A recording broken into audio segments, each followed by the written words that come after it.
Completed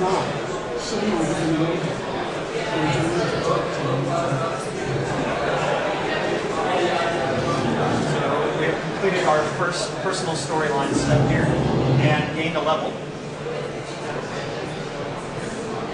Here, Elijah's going ahead and assigning his attribute points. And you'll notice now that he's opened up his story journal.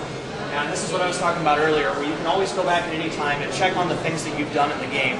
And your personal story journal will track these things, so you can always go back and have a record of who your character is and remember that. And you're going to want to know what your accomplishments are, what your achievements are, and what critical choices you made that have led you to the point that you're going to be at. So one of the questions that have come up in a dynamic world with all sorts of events going around, how do you find them? How do you discover these events? Go ahead, Elijah. This is an example of our scout system. These scouts will be located all over a lot of villages and towns, and they're a good way to kind of gently guide you towards areas of interest where we know that there's a lot of dynamic events occurring. So let's go ahead and see if we can encounter some, like, head over to some of the areas where the dynamic events are going on. Elijah, do you want to ask them to see if, what's up?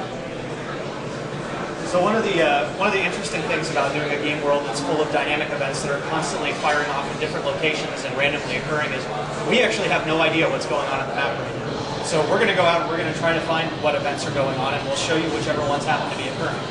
But it is the very nature of, you know, a dynamic world. You don't want it static. You don't want it entirely predictable. You want to be able to go to an area and feel like you don't know what's necessarily going to happen right that moment.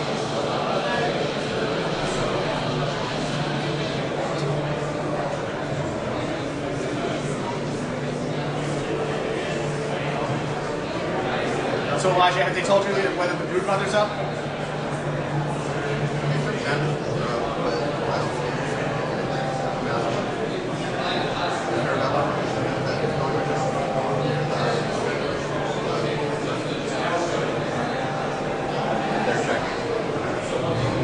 Oh, there it is. So you can see we've encountered one of our dynamic events just by exploring out in the world. In this one, there is a gigantic Brood Mother that is rampaging in the area, and there she is. You'll see there are other players in the area who happen to just be participating in the same event with you. You're not partying together, but it's pretty clear to everybody involved that that's who you should be fighting.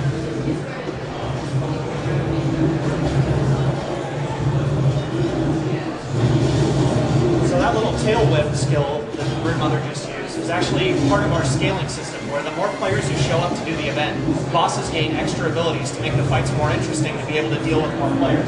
So because of the number of players that are here doing this event, the Drake got that ability to use the tail whip and send everybody flying. So one of the innovative things about Guild Wars 2 that we're trying to do is any character can resurrect another character. So what you'll see here is there's a character who's injured, and we just ran up and actually resurrected them just by kneeling over them and bringing them back to life. Right. This creates a world where players can work together constantly, and you feel like you're always able to help other players so you can save them. Not only that, you get an incentive. You actually get a little bit of experience from helping another person res. So it really does create that notion of a truly cooperative multiplayer world. Do you still get more XP when you're fighting them all solo, or? No, actually, you want other people to show up. You'll get the exact same XP whether other people are there. Yeah. Okay. Although definitely more people showing up makes the fight more interesting. So and again, there's some rangers who brought their bears to fight this thing too. So Mark, the other thing it does is that it makes the combat a lot faster paced. It used to be like in a lot of MMOs, you die, you have to go to a redstone or run back as a ghost or something like that. Here, the downtime is much lower. All right. So here we are resurrecting somebody's pet that got killed, and it's as simple as just kneeling down, bringing them back to life, and we get a little experience bump for it. Yep. You'll see that we have successfully completed our event to kill the Drake Brood Mother, and you're rewarded with experience, gold, and karma for doing so. So let's head over to Divinity's Reach now, Elijah. Oh, do you want to talk about the rewards we give for dynamic events?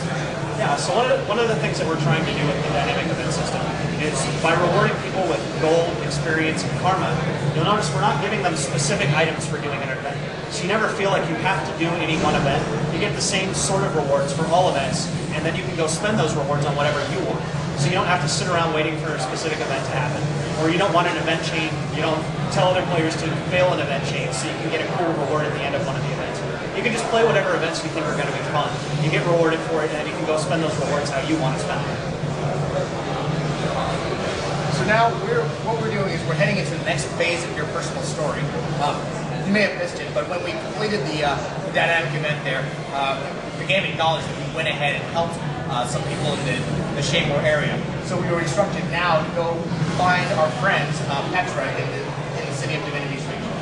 Elijah, you want to head over to some people with some conversation? Do we have anyone talking? Yeah. So one of the things that you'll notice is as you're running through the game world, you're going to hear constant audio all around you of people talking and just having real-time conversations. And the reason for this is we've recorded over 60 feature films worth of dialogue throughout the entire game.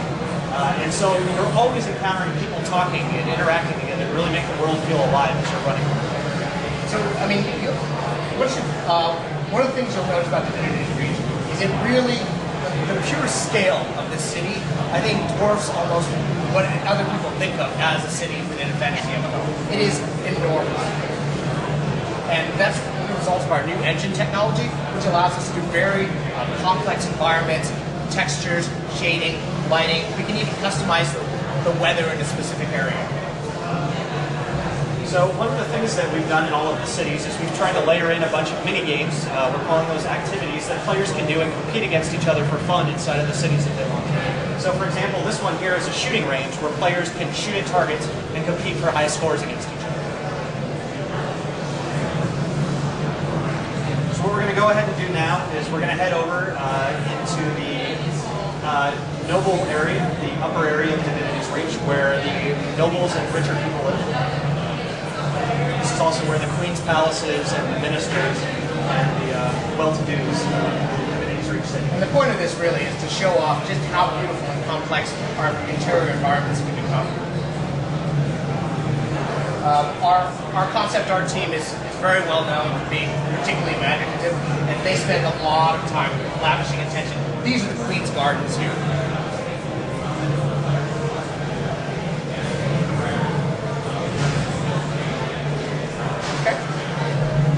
Let's head on over to our home instance.